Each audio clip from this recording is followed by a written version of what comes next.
Good morning students.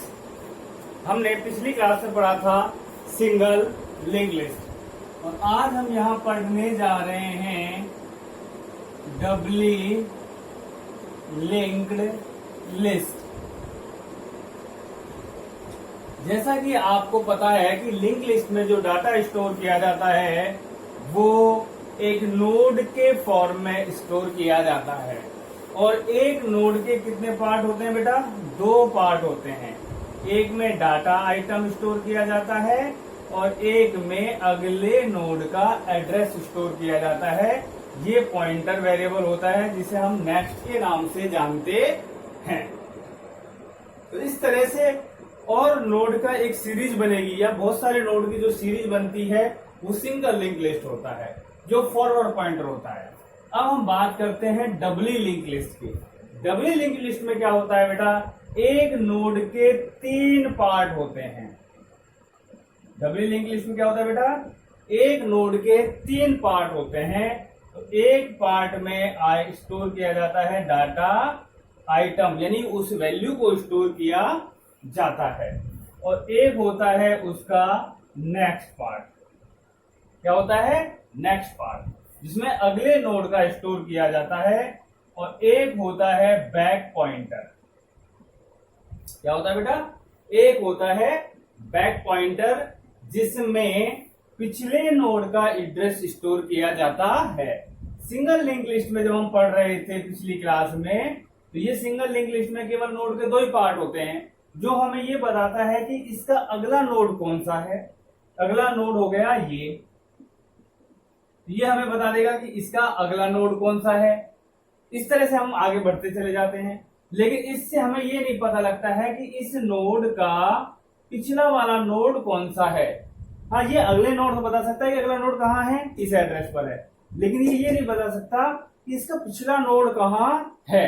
ये single link list में हमारे पास बाउंडेशन थी। लेकिन डबली लिंक लिस्ट में क्या होता है बेटा? ये जो हमारा लिंक लिस्ट है ये आपका फॉरवर्ड भी चलता है, मतलब आगे भी चलता है, और ये बैकवर्ड भी चलता है। मतलब इसमें 2 पॉइंटर होते हैं, फॉरवर्ड और बैकवर्ड। क्या क्या होते हैं इसमें? फॉरवर्ड और बैकवर्ड। डबली लिंक लिस्ट में एक नोड के कितने पार्ट बताए हैं? 3 पार्ट होते हैं। इसके एक नोड में एड्रेस पार्ट व डाटा पार्ट होता है। इसमें बैक व नेक्स्ट 2 एड्रेस पार्ट होते हैं और डाटा पार्ट में कोई भी डाटा स्टोर करते हैं। तो आपको समझ में आया बेटा ये? तो हमने आपको बताया था कि सिंगल लिंक लिस्ट में एक नोड के केवल 2 ही पार्ट होते हैं जो अपने अगले नोड का पॉइंट करता है और ये केवल फॉरवर्ड चलता है। मतलब ये अपना अगला नोड कौन सा है बता देगा, इसका अगला नोड कौन सा है उसको पॉइंट कर देगा, इसका अगला नोड क्या है वो पॉइंट कर दिया जाएगा। पीछे वाले पॉइंट उसको नोड को ये नहीं बताते हैं। लेकिन जो हमारा डबली लिंक लिस्ट होता है उसके एक नोड के 3 पार्ट होते हैं। तो एक पार्ट में डाटा आइटम और एक में नेक्स्ट का एड्रेस होता है। इसी तरीके से हम यहां देखते हैं दूसरा नोड। तो दूसरे नोड के भी हमारे कितने पार्ट हो गए? 3। एक तो इसमें वैल्यू स्टोर हो जाएगी, डाटा आइटम का मतलब वैल्यू, और यहां आ जाएगा अगले नोड का एड्रेस और यहां आएगा बैक पॉइंटर। क्या आ जाएगा? बैक पॉइंटर, बैक, जो अपने पिछले वाले नोड को भी पॉइंट करता है। तो ये हमें फॉरवर्ड भी चलता है और बैकवर्ड भी चलता है। ऐसे ही अब हम बात करते हैं तीसरे नोड की। यहां भी क्या आ जाएगा? डाटा आइटम और यहां आ जाएगा नेक्स्ट का एड्रेस और इसमें आपका आ जाएगा बैक पॉइंटर। अब यहां पर क्या आएगा? बैक का एड्रेस। इस तरह से हमारा ये फॉरवर्ड और बैकवर्ड दोनों ही डायरेक्शन में चलता है। ये हमारा हो गया हेड और ये हमारा हो गया हेड, जो क्या करेगा? अगले नोड के एड्रेस को स्टोर करता है। तो समझ में आया बेटा आपको डबली link list? Doubly link list में और सिंगल लिंक लिस्ट में छोटा सा अंतर यह है कि सिंगल लिंक लिस्ट में तो एक नोड के मात्र 2 पार्ट होते हैं, जबकि डबली लिंक लिस्ट में नोड के 3 पार्ट होते हैं। डबली लिंक लिस्ट में एक तो होता है डाटा आइटम जिसमें हम डाटा स्टोर करते हैं, एक में अगले नोड का एड्रेस और एक में पिछले नोड का एड्रेस। मतलब इसमें 2 पॉइंटर वेरिएबल होते हैं। ये अपने पिछले नोड का एड्रेस स्टोर कर लेगा, नेक्स्ट अपने अगले नोड का एड्रेस स्टोर कर देगा, और यहां हम हमारी वैल्यू को स्टोर कर देते हैं। तो अब हम यहां देखेंगे डबली लिंक लिस्ट में आप फॉरवर्ड भी जा सकते हो। आपको ये बता रहा है कि अगला नोड कौन सा है, ये रहा। ये आपको बता रहा है अगला नोड क्या है, ये रहा। ये आपको ये भी बता रहा है कि पिछला नोड कौन सा है, ये रहा। इससे आप मालूम करना चाहें पिछला नोड कौन सा है, ये रहा। तो इससे बेटा आप फॉरवर्ड भी चल सकते हो और इससे हम बैकवर्ड भी चल सकते हैं। और दूसरी इंपॉर्टेंट बात, जो हमारा लास्ट नोड होगा, जो हमारे डबली लिंक लिस्ट का लास्ट नोड होगा, उसके नेक्स्ट में नल स्टोर किया जाता है।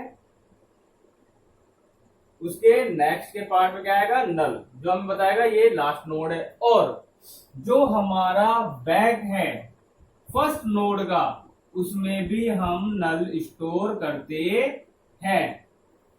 क्योंकि इसका पिछला नोड क्या है वो हमें नहीं पता है, क्योंकि इसका कोई नोड है ही नहीं इससे पहले। इस पहले नोड का पहला नोड क्या है, कोई है ही नहीं, तो हेड है जो अगले नोड को पॉइंट करता है, तो उसका एड्रेस रखने की जरूरत है ही नहीं। इस तरह से हम हमारे नोड में वैल्यू को स्टोर करते हैं। अब इसका एग्जांपल देख लेते हैं, आपको एग्जांपल से अच्छे समझ में आ जाएगा। तो वापस से ध्यान से देखना, ये हमारा हो गया एक नोड जिसके कितने पार्ट कर दिए हमने, 3 पार्ट कर दिए। इसमें हमने स्टोर कर दी, चलो वैल्यू बाद में स्टोर कर लेंगे, पहले नोड क्रिएट कर लेते हैं। ये हमारा हो गया दूसरा नोड, ये हमारा हो गया थर्ड नोड, और ये हमारा हो गया फोर्थ नोड। 4 नोड हो गए।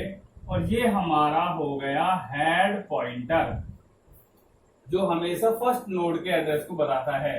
अब जैसे सपोज करो इसका एड्रेस हो गया 5, क्योंकि हेड का भी कोई ना कोई तो एड्रेस होगा, ये भी तो पॉइंटर वेरिएबल ही है।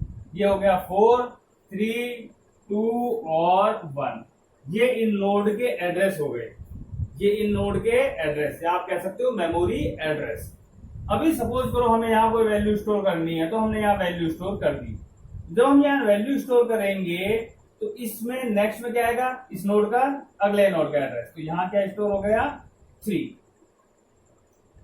नेक्स्ट में क्या आ गया, 3। और अब यहाँ आपको पता लग गया कि अगला नोड कहाँ है भाई, थर्ड एड्रेस पे है। तो हम थर्ड एड्रेस पे आ गए। हमने यहाँ कोई वैल्यू स्टोर कर दी 88। 88 स्टोर करने के बाद हमें यह पता करना है कि इसका अगला नोड क्या है, 2। तो एड्रेस आ जाएगा यहाँ 2।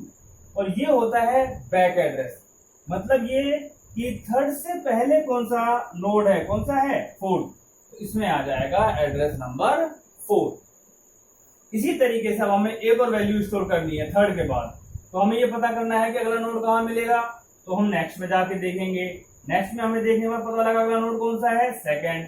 तो हम यहाँ जाके वैल्यू को स्टोर कर देंगे। अब चूंकि इसमें क्या आएगा, इसमें अगले नोड का एड्रेस आएगा जो क्या है, 1 है। इसमें क्या आएगा, इसमें पिछले नोड का एड्रेस आएगा, वो क्या है, वो 3 है। तो एक लिंक ये बन गया। अच्छा, अब इसमें क्या करेगा, अगली वैल्यू कहाँ आएगी, फर्स्ट एड्रेस पे, वो हमने यहाँ स्टोर कर ली। अब इसका अगला नोड क्या है, क्योंकि ये तो लास्ट नोड है, तो हमें पता है इसके लास्ट नोड के नेक्स्ट में क्या आता है, नल। और इसके प्रीवियस में क्या आएगा, इसमें आएगा 2। तो ये आपका इधर भी आ गया, ये इसको भी पॉइंट कर रहा है। 4 से पहला एड्रेस कौन है, थर्ड। या कह सकते हो थर्ड से पहला एड्रेस कौन है, 4। अब यहां पर क्या होगा, हेड का एड्रेस स्टोर होता है इसको। हेड क्या कर रहा है, फर्स्ट नोड को बता रहा है। तो फर्स्ट नोड कौन सा है, 4 आ गया। अब चूंकि ये बैकवर्ड पॉइंटर है, इससे पहले कौन सा नोड है, इससे पहले कोई नोड ही नहीं है, तो फिर यहाँ भी नल आ जाएगा, क्योंकि ये हेड को पॉइंट नहीं करेगा, केवल नोड को, हेड पॉइंटर को नोड रिप्रेजेंट नहीं करता है, केवल नोड को बताता है। तो वापस से ध्यान सुनिएगा, doubly link list doubly link list forward भी चलता है और बैकवर्ड भी चलता है। जैसे आप थर्ड से मालूम करना चाहें कि अगला नोड कहाँ है, 2 पर, थर्ड से पहले कौन सा नोड है, 4, ऐसे यहाँ भी आपको मालूम हो जाएगा। इसके बाद कौन सा नोड है, फर्स्ट, इससे पहले कौन सा नोड है, थर्ड। तो ये आपका फॉरवर्ड भी चलता है और ये आपका बैकवर्ड भी चलता है। डबली लिंक लिस्ट में नोड के 3 पार्ट होते हैं, जिसके एक पार्ट में डाटा स्टोर किया जाता है, नेक्स्ट पार्ट में अगले नोड का एड्रेस और बैक पॉइंटर में पिछले नोड का एड्रेस होता है। तो ये हमारा हुआ डबली लिंक लिस्ट। और एक बात, डबली लिंक लिस्ट के अंतिम नोड के नेक्स्ट पार्ट में, डबली लिंक लिस्ट के, ये डबली लिंक लिस्ट है, डबली लिंक लिस्ट के लास्ट नोड, ये कौन सा है हमारा, लास्ट नोड, और ये लास्ट नोड का क्या है, नेक्स्ट। ये हमारा डबली लिंक लिस्ट का लास्ट नोड और ये उसका नेक्स्ट पार्ट। तो डबली लिंक लिस्ट के लास्ट नोड में नेक्स्ट पार्ट जो होगा उसकी वैल्यू क्या होगी, नल होगी। और जो हमारा फर्स्ट नोड होगा उसका जो बैक पार्ट होगा, बैक पॉइंटर जो होगा, उसमें क्या होगा, उसमें भी नल होता है। जिससे ये अपना बता सकता है इसका पिछला नोड कौन सा है, नल, मतलब कोई नोड नहीं है, नहीं है मतलब इसका मतलब ये फर्स्ट नोड है। लास्ट नोड के नेक्स्ट में क्या है, नल है, इसका मतलब ये हमारा लास्ट नोड है। ये हुआ हमारा डबली लिंक्ड लिस्ट। तो ये आपका हो गया डबली लिंक लिस्ट। इसको एक बार अच्छे से समझिएगा, वीडियो आप एक बार वापस देख लीजिएगा। फिर भी अगर आपको समझ में नहीं आता है तो आप मुझे कॉल कर सकते हैं, कोई प्रॉब्लम नहीं है। आपको जब तक समझ में नहीं आए जब तक आप इसको आगे ना चलाएं, क्योंकि ये चीजें हमें आगे जरूर काम आएंगी। थैंक यू बेटा।